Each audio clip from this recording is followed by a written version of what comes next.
మౌనికకు అలా జరిగిన దగ్గర నుంచి అనన్యను చూస్తే భయంగా ఉందిరా.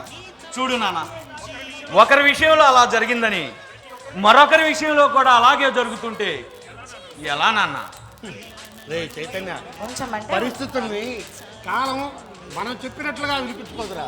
సరే, ఇప్పుడు ఏమంటారు నాన్న? అమ్మాయికి పెళ్లి చేద్దాం అనుకుంటున్నాను. దానికి ఇప్పుడే పెళ్ళేంటి నాన్న? పైగా చదువుకుంటుంది. చైతన్య, చదువు అనేది జీవితంలో ఓ భాగం మాత్రమేరా. సరే, ఇప్పుడు ఏం చేద్దాం నాన్న? సరే, మీ ఇష్టం నాన్న, మీ ఇష్టం నాన్న. ఒకసారి సరే, మీ ఇష్టం నాన్న. మరి చెల్లాయిని కూడా ఒకసారి పిలిచి అడిగితే బాగుంటుంది కదా. అనన్య, అనన్య, అమ్మా అనన్య, చెల్లి అనన్య, రామ్మా.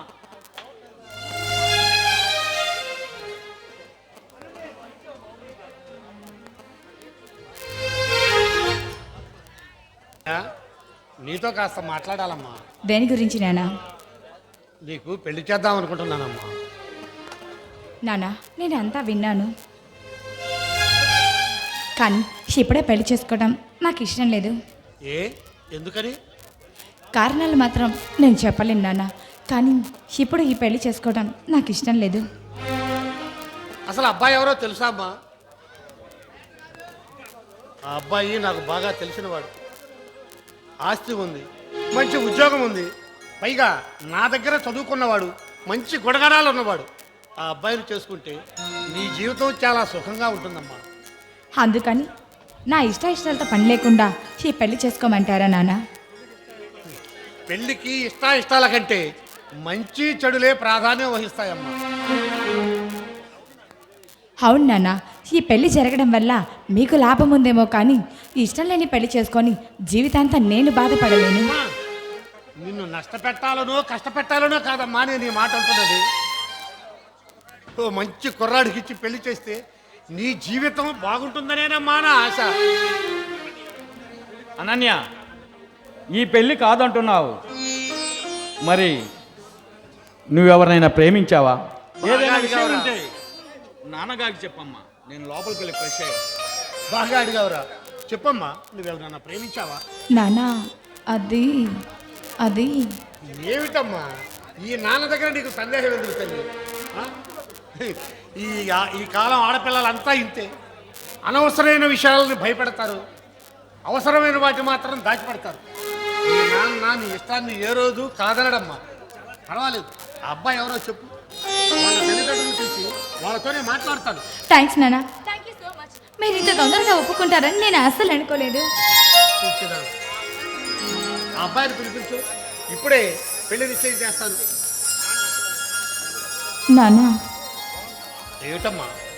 ఇప్పుడు తను ఇక్కడ లేడు నాన్న. లేడా? మరి ఎక్కడున్నాడు?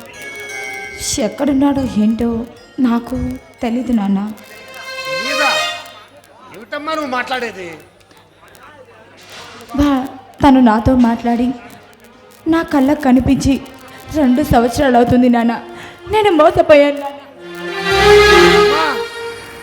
ఊరుకో ఊరుకో అమ్మా, ఇప్పుడు బాధపడి ఏం ప్రయోజనం తల్లి?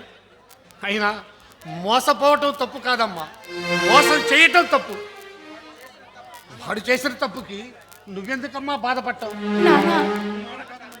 నాన్న, మీ మాట కాదన్నందుకు నన్ను క్షమించండి నాన్న. అతను ఇక్కడ లేడని తెలిసినా నేను ఇంకా తన గురించే ఎదురు చూస్తున్నాను. తను నా కళ్ళకి కనిపించకపోయినా ప్రతి క్షణం మనోనిత్యం తన్ని నా మనసులో ఆరాధిస్తూనే ఉన్నాను.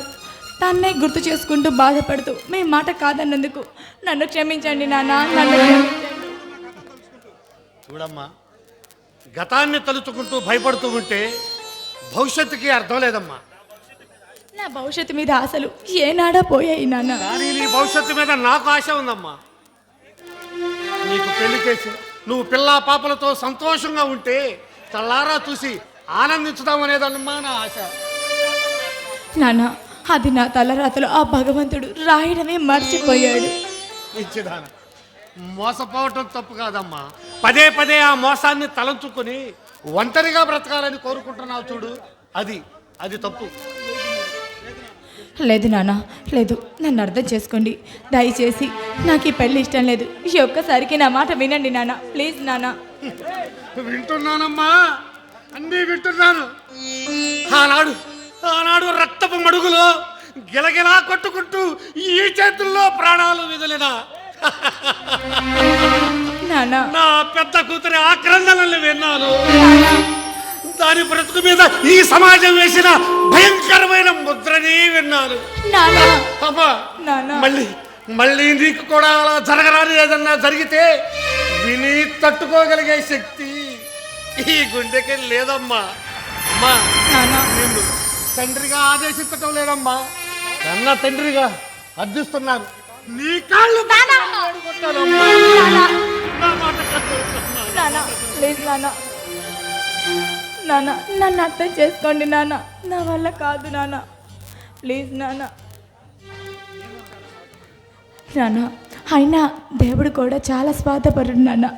ఆడదాని జీవితంలో సంతోషాన్ని అప్పుడప్పుడే ఇచ్చి బాధని మాత్రం ఎప్పుడూ ఇస్తాడు. మీకోసం మీకోసం నేను ఇప్పుడు ఈ పెళ్ళికి ఒప్పుకుంటాను నాన్న. నిజంగానా నిజంగానా తల్లి? అవును నాన్న, అవును. చాలా చాలా సంతోషంగా ఉందమ్మా. అమ్మా, ఇప్పుడు చూడు నీ పెళ్ళి ఎంత అంగరంగ వైభవంగా చేస్తాను.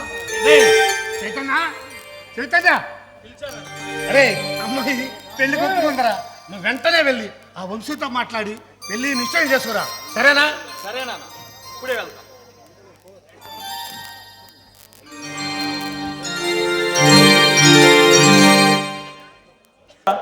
ఇక మిగిలింది నా ప్రాణం ఒక్కటేరా. వంశీ, నీలాగా ప్రేమించిన వాళ్ళందరూ ఇలాగే బాధపడుతూ ఉంటే ఇక ఈ భూమి మీద మిగిలేది ప్రేమికుల చావులు, తల్లిదండ్రుల కడుపు కోతలేరా. రే వంశీ, నువ్వు ఆ గతాన్ని విడిచి మళ్ళీ మామూలు మనిషిగా మారాలిరా, మారాలి. మారాలని నాకు ఉందిరా, కానీ మార్గమే అనిపించట్లేదురా. చూడు వంశీ, 100 సంతోషాలను దూరం చేయడానికి ఒక మార్గం ఉంది, కానీ ఒక్క బాధను దూరం చేయడానికి 100 సంతోషాలు చాలవరా. నీలాంటి ప్రేమికుల బాధను తొలగించడానికి ఒకే ఒక మార్గం ఉందిరా. ఏంట్రా? పెళ్ళి. జోక్ చేస్తున్నావా? ఇది జోక్స్ వేసే టైము కాదు, నేను జోక్స్ వేస్తున్నానని అనుకోవటం లేదు. కలగంటున్నావా? అవునరా, కలగంటున్నానురా. నా స్నేహితుడి జీవితం బాగుండాలని నేను, తన కూతురి జీవితం సంతోషంగా ఉండాలని మా నాన్న, మా ఇద్దరి కలలు నెరవేరాలని కలగంటున్నావు. రే ఏంట్రా నువ్వు అనేది? అవునరా వంశీ, నువ్వు మా చెల్లాయిని పెళ్లి చేసుకోవాలరా. రే, ఈ స్నేహితుడి మీద జాలి చూపిస్తున్నావా? లేదురా, నా స్నేహితుడి జీవితం పూర్వ వైభవంలా కలకలలాడుతూ ఉండాలని నా ఆకాంక్షరా. రే, నువ్వు అన్నట్టుగా ఈ పెళ్లి జరిగితే ఇష్టమైన పెళ్లి చేస్తున్న నాకు, నాతో సుఖం పంచుకోలేక తనకు, ఇద్దరు అంధకారంలో బతకాలరా. చూడు వంశీ, ప్రేమించి దూరమైన అమ్మాయి కట్టుకున్న భార్యలో చూడడం కంటే గొప్ప ప్రేమ మరేముంటుందిరా. ఏమోరా, నా మనసు అంగీకరించట్లేదు. రే వంశీ, మనసుకు సర్ది చెప్పుకొని ముందడుగు వేస్తే జీవితం అంతా హాయిగా ఆనందమయంగా ఉంటుందిరా. ప్లీజ్ నా మాట వినరా. ఏంట్రా ఇంకా ఆలోచిస్తున్నావు? ఈ స్నేహితుడి మాట కాదనుకురా. ఏమోరా, అంతా నీ ఇష్టం. వంశీ, నాకు తెలుసురా ఈ స్నేహితుడి మాట కాదనవని. నాకు చాలా సంతోషంగా ఉందిరా. సరే నేను వస్తానురా.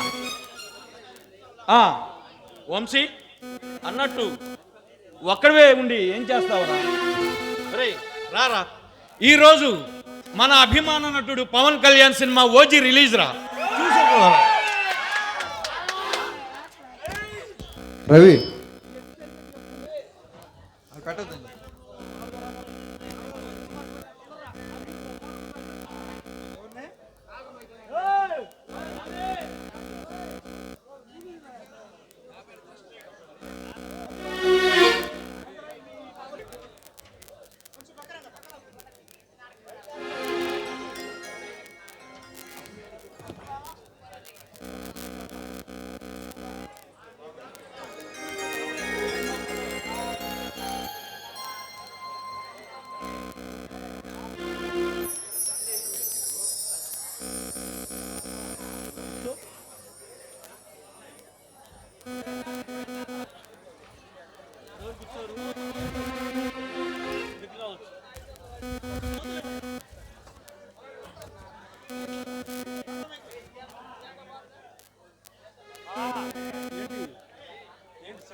ఈ రోజు నాకు మొదటి రాత్రి, మొట్టమొదటి శుభకార్యం. నువ్వు అలా సిగ్గుపడితే ఎలా? అబ్బాయి అలాంటిది ఏం లేదండి. చూడండి, శోభనం గదిలో పాలు భార్యాభర్తలు సగం సగం తాగుతారు. ఇది ఎందుకో తెలుసా? ఎందుకు?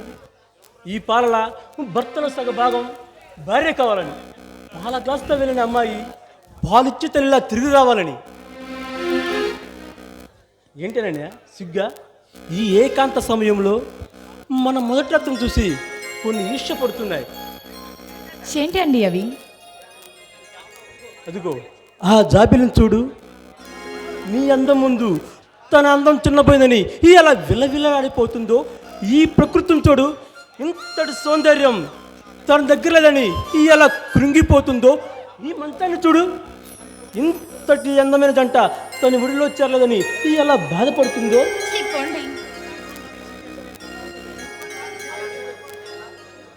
అలా సిగ్గుపడితే ఎలా? ఈరోజు మన పెద్దలు మన మొదటి రాత్రికి ముహూర్తం పెడితే మన ఇద్దరు ఆలోచన చేస్తే ఎలా? అయితే ఇప్పుడు ఏం చేద్దామంటారు? మన ఇద్దరి కలయికతో ఒక జీవికి బీజం వేద్దాం.